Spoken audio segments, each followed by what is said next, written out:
So I made a post on Facebook talking about how tomorrow I'm doing a company party and how I'm not stressed at all.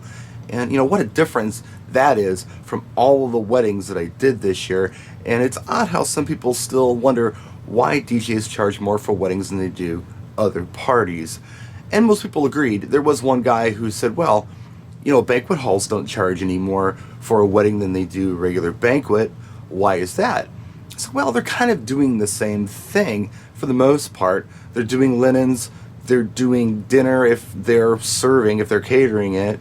They have a cleanup crew, they have a kitchen staff, they have all the things that they have at every other party. It's not really much different. There are a few little things like cutting the cake and maybe a champagne toast, but aside from that, it's not much different.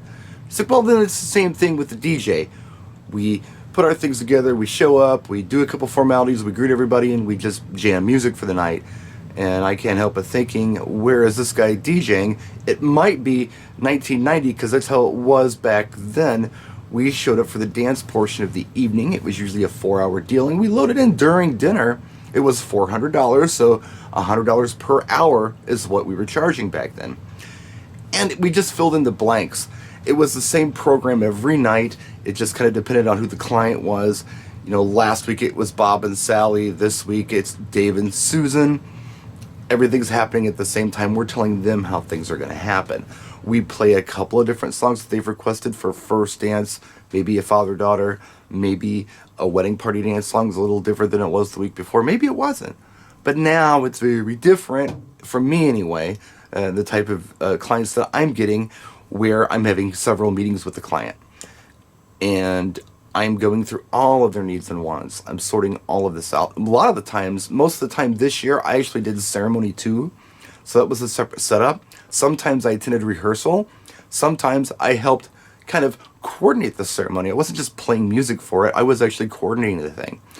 So then you get into the whole dance portion of the evening, or even dinner. Let's talk about dinner. Dinner is the hardest part. I've said this before, where you have to make everything happen with drunk amateurs, usually, toasts, grand entrances, with wedding parties, and you have to do speeches with dad, and all of these things without disrupting catering. You've got to work around all that stuff. Plus the music list, the likes, the dislikes, the don't play list, the must play list, all of these things. And you have to coach the client. I usually have, no joke, 40 hours of prep and meetings and all that stuff with every wedding that I do.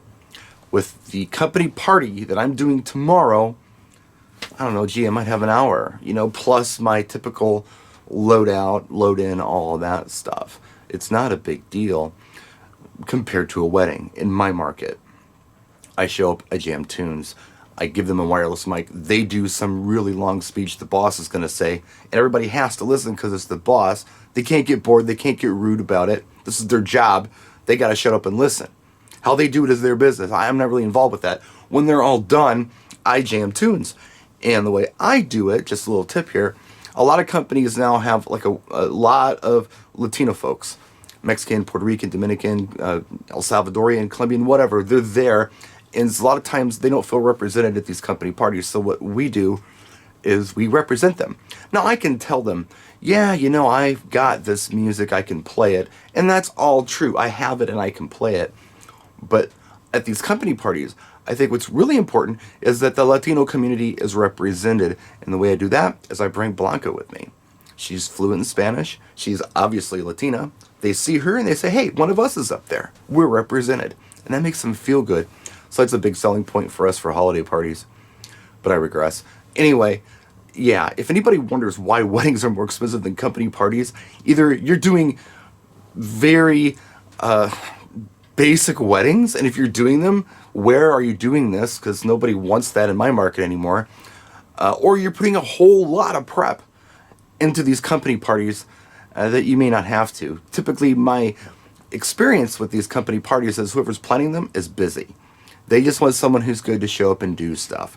They have a couple requests, Latino or songs or wireless mic or whatever, but it's no big deal. They're too busy to put a lot of time into this. They just trust you as a professional to pull it off. So, by the way, this is my I think 4th year in a row for this particular company party. So we're pulling it off well. We'll see you next time. Thanks for watching. Let us know what you think in the comments section. Practice and enjoy.